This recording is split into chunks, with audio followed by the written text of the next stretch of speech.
guys. This is 25 pesos only.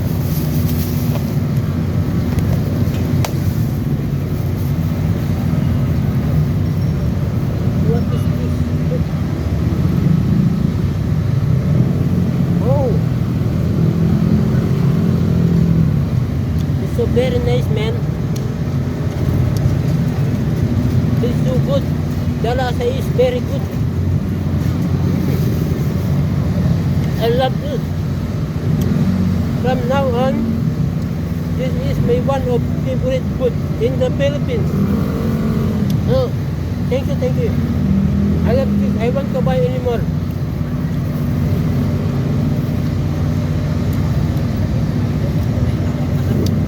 You know, it's very oily but so very yummy and delicious this food.